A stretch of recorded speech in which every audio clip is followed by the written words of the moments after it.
The fourth letter. In his name be he glorified, and there is nothing but it glorifies him with praise. May God's peace and mercy and blessings be upon you, and upon my brothers especially. My dear brothers, I am now on a high peak on Çam Dagi, at the top of a mighty pine tree in a treehouse. In lonely solitude far from men, I have grown accustomed to this isolation. When I wish for conversation with men, I imagine you to be here with me, and I talk with you and find consolation. If there is nothing to prevent it, I would like to remain alone here for 1 or 2 months. When I return to Barla, I shall search for some means for the verbal conversation with you I so long for, if you would like it. Note: Barla, the village in Isparta Province in southwestern Turkey, where Bediuzzaman spent 8 years in exile from 1926 to 1934. For now I am writing 2 or 3 things which come to mind here in this pine tree. The first. This is somewhat confidential, but no secrets are concealed from you. It is as follows. Some of the people of reality manifest the divine name of Loving One, and through that manifestation at a maximum degree look to the necessarily existent one through the windows of beings. In the same way, but just when he is employed in service of the Quran and is the herald of its infinite treasuries, this brother of yours who is nothing, but nothing is given a state whereby he manifests the divine names of all compassionate and all wise. God willing, the words, the Risale-i manifest the meaning of the verse, "He who has been given wisdom has been given great good." The second. This saying concerning the Naqshbandi order suddenly occurred to me.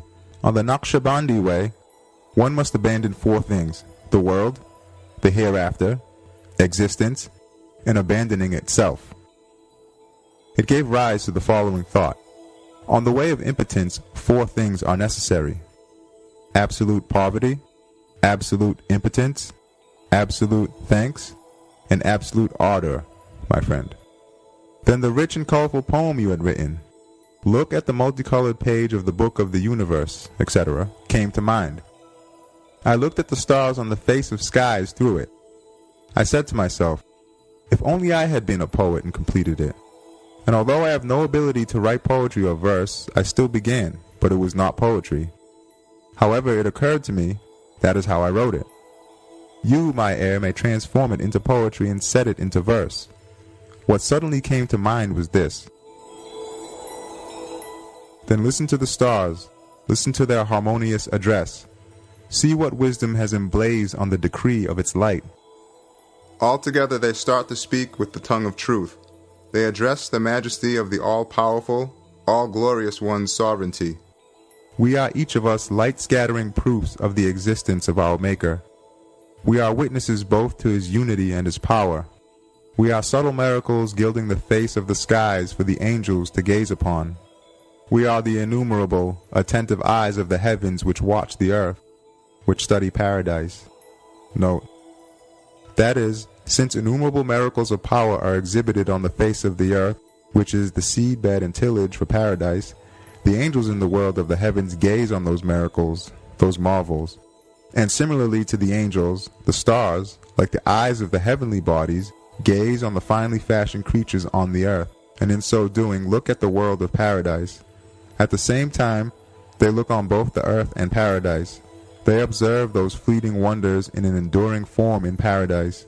That is to say, in the heavens, there are prospects of both worlds.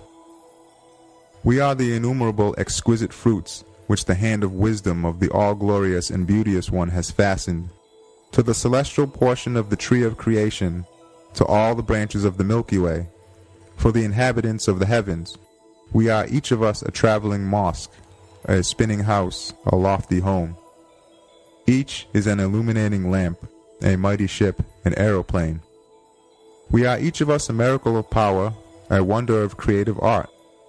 Created by the powerful One of perfection, the all-wise One of glory, a rarity of His wisdom, a marvel of His creation, a world of light. We demonstrated to mankind innumerable proofs.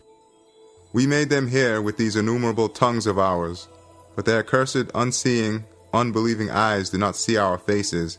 They did not hear our words. And we are signs that speak the truth. Our stamp is one. Our seal is one. We are mastered by our sustainer. We glorify him through our subjugation.